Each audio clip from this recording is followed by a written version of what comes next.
પ્રિય વિદ્યાર્થી ભાઈ બહેનો, ધોરણ 10 અને 12ના વિદ્યાર્થીઓને હું શુભેચ્છા પાઠવું છું કે જીવનમાં પરીક્ષા આવતા હોય છે હંમેશા, પણ કોઈ ટેન્શન લીધા વગર જેટલું તમે મહેનત કર્યા છો એટલું સરસ રીતે લખજો કે જીવનમાં જરૂરિયાત છે કે પરીક્ષા, એનાથી આપણે આગળ જઈ શકાય. પણ આ પરીક્ષા આપણે જીવનમાં એન્ડ નથી, કે આ આપણે એક પ્રકારના પ્રોગ્રેસ છે કે આગળ જવા માટે છે. એટલે પ્રભુ તમારી સાથે રહેશે અને અમે પ્રાર્થના કરીએ છીએ તમે સરસ પરીક્ષા લખશો.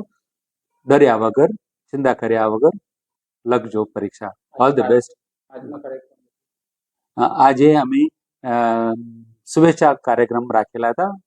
બારોટ સાહેબ હાજર રહ્યા અને શાળાના ભૂતપૂર્વ આચાર્ય શ્રી ફાધર રાજ અહીંયા હતા અને અમે બધા ભેગા થઈને સ્કૂલના તરફથી બધા બાળકો અને શિક્ષકો તરફથી તમને શુભેચ્છા પાઠવીએ છીએ.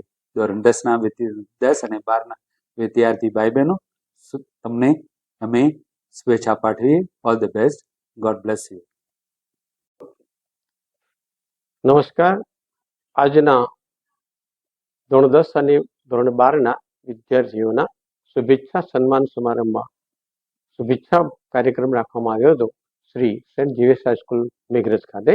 એમાં મને મુખ્ય મહેમાન તરીકે આમંત્રિત કર્યો હતો અને બાળકો સારી પ્રગતિ કરે, ઉત્તરોત્તર એમની પ્રગતિ થાય, પરિણામ સારું આવે એ માટે શુભેચ્છા પાઠવીએ છીએ અને ગોડ બ્લેસ યુ. ખૂબ ખૂબ પ્રગતિ કરો એવી શુભાશીષ. જય હિન્દ.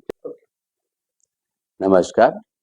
આજના દિવસે સેન્ટ ઝેવિયર્સ સ્કૂલ મેઘરજમાં ધોરણ 10 અને 12માં ભણતા વિદ્યાર્થીઓ માટે શુભેચ્છાના કાર્યક્રમ રાખવામાં આવેલો હતો.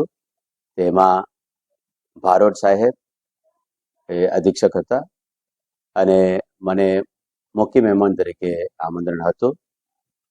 ફાધર જોન પ્રિન્સિપલ તરીકે એ હાજર હતા અને અન્ય કેટલાક શિક્ષકો પણ હાજર હતા. એમાં લગભગ બધા મળીને 100 જેટલા વિદ્યાર્થીઓ, ભાઈઓ અને બહેનો હાજર હતા.